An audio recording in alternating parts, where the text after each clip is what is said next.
Greetings and salutations, Second Star right back with some more Rage Shadow Legends, and today is the last of my silly infusion food series that I found myself doing this week since, they're all 5 stars and 5 ascensions.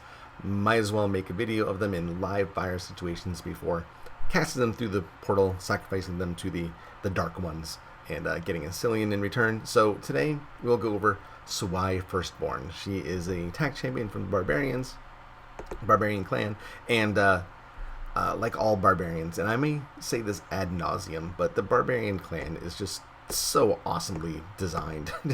Whoever did the style guide was on point. The attention to detail in the armor and accoutrements and the weapons is so awesome. I love the tattoos, the Natalie Dormer Hunger Games-esque thing that they got going on here. Suwai is definitely a worthwhile addition to the Barbarian Pantheon, and from a design perspective, she looks great. But let's go over her skills, shall we? And they do require a little bit of unpacking because they have some stuff going on here. Alright, so in the A1, it's kind of a two-parter.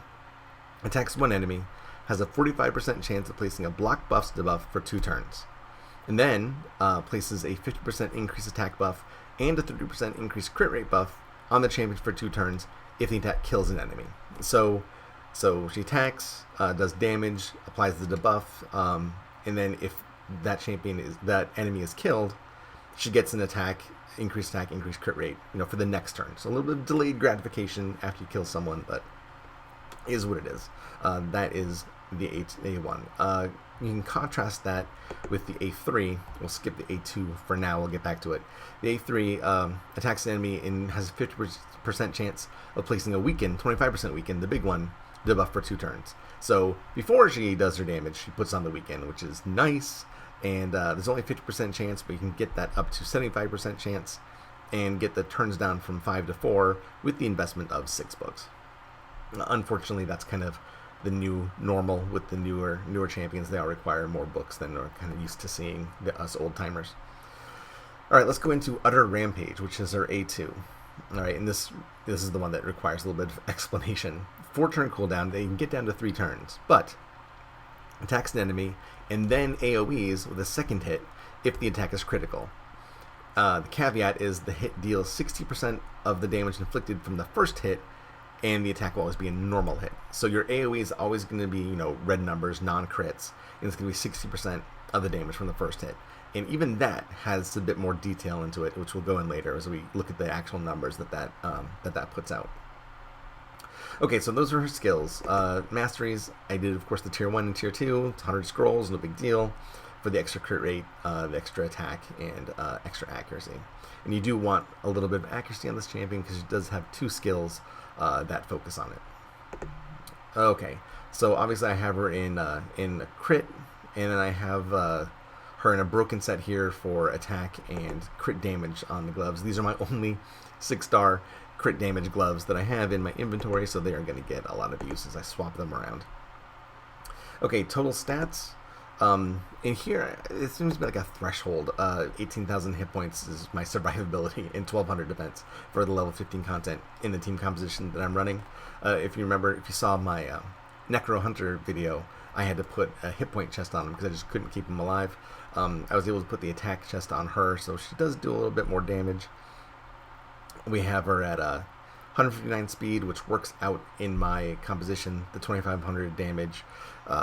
Crit rate almost 100. We're getting there. She does have that crit buff, but since it's kind of hard to rely on because things have to happen before you proc it, still want to build up to around 100%, so you can always make sure that your A2 is going to work. Crit damage 183, 200% the target, close enough. And accuracy could deal with a little bit more, but for what I'm doing in this video, it works out okay. Alright, so speaking of which, let's jump into... Oh, and that's a crit damage amulet, of course. Okay, so let's jump into Ice Golems 15. It's one of my favorite dungeons to run. It's the only of the non-potion dungeons that have minions, and so you get more of a workout, I think. Her setup is a little bit less than ideal. She's faster than Tyrell, which kind of stinks, but he's set up for my clan boss, and I kind of just have him in here for his attack down. In his defense down. So it works out just fine because we're not in threat of timing being off on this content. It's not a big deal. So we see she A2's first. She does her AoE. The AI decides that her A2 is what she wants to do first. You might think that maybe she want to do her A3 first for the weekend, but again, you kind of expect her to go towards the end of your turn so that all your debuffs are up already, so it doesn't really matter. Alright, she's going to eat a stun here, but on our left, that Magma Blood, she's going to do her A3. So she's going to put down the weaken and then hit, and it's going to be pretty impressive because there's already a defense down on the guy. So, anytime now. Let's do it. Okay, there's the defense down. She puts on her weaken and hits 52,000. That's not a bad hit for a level 50 champion. You can do worse than a 50,000 hit on A3 that you can get down to a 4-turn cooldown.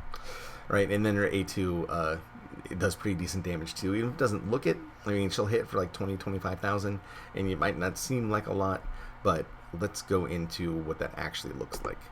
Okay, so this is her. We're going to... She has the attack buff up, but that's it.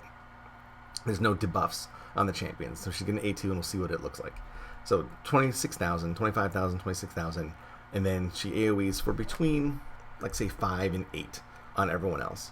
So it doesn't seem like a lot. And it does seem off just reading the description of the skill, because it says, hey, that's, you know, between 5 and 8, that's not 60% of 25,000, because it's not taking the 60% of the crit damage, it's taking 60% of the base damage.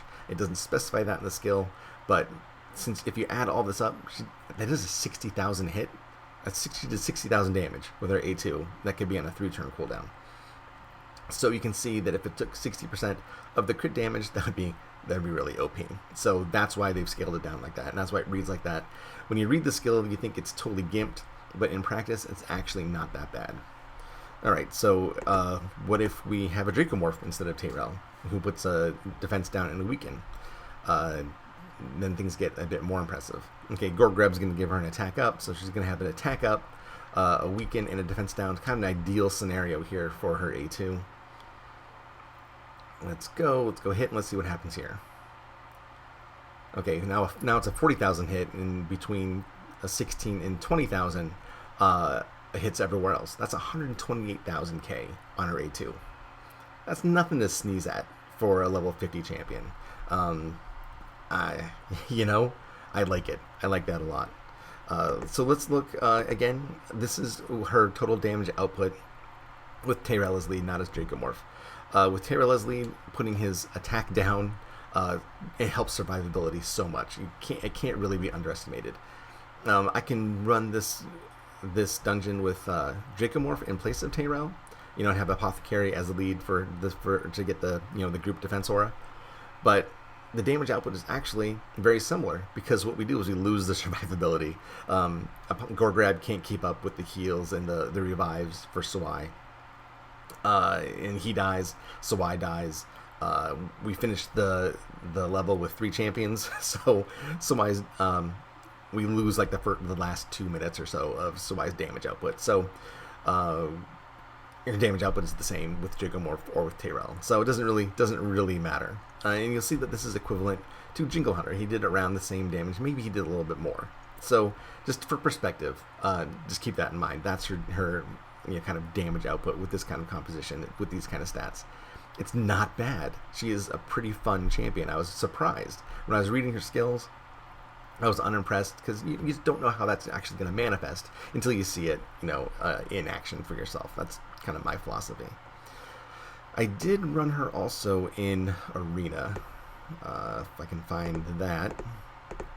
Okay, it took me, let's preface this by saying it took me some time to find an Arena team. I was in Gold 3 at this time. After Sundays, I'm always find myself in Gold 3. I have to fight my way back up to Gold 4 because my defense team is not ideal. So I did find someone that didn't kill her in the first turn, finally. So let's see what she can do against some level 60s in Arena. Now we do have Dracomorph in my team. He's going to be doing some nice debuffs. So we'll see her kind of, in an ideal scenario. She doesn't have an attack up this time, though. Okay, so we're going to go to Apothecary, and we're going to do 23,000 damage. Not bad for level 50, and then plus some ancillary damage to everyone else. Counterattacks for 13 there. Counterattacks, Astrolith for 17. Oh, 18,000. Again, we're at level 50, so these aren't shabby numbers. You're probably not going to take her into your gold arena team at level 50. You'd have her at level 60. You'd have her all masteried out. And I'm really interested in seeing someone with a level 60 Suwai. I don't know if we're going to find one, but I'd like to see what she does, because it's pretty interesting. I think she has a lot of potential, more than I thought when I was reading her skills and going through this series. So that's the program. You can see how I screwed that up. I let Astrolith do her hit point swap with Torment. It was ridiculous. There she goes. She did right there. Oh well, what are you gonna do? We still win. Okay, but it was kind of cool. Astrolith is a fun and interesting champion. Just for that one hit point swap skill is funny. I'd like to see a team of like 4 of them. That'd be hilarious. Anyway, let me know if you like this. Show me a like. Throw me a like. Comment. If you enjoy seeing more of this, please subscribe. I would like that a lot. And if you have any comments about this champion, if you use her, let me know. It'd be cool because she does have some potential. I think if you drew her early and built her as like your main DPS, you could do worse. She's pretty decent, and I'm almost sad to see her go. Sorry, but I need the Lego to guard my vault. All right. Thank you guys. I appreciate your watching, and I will see you next time. Take care.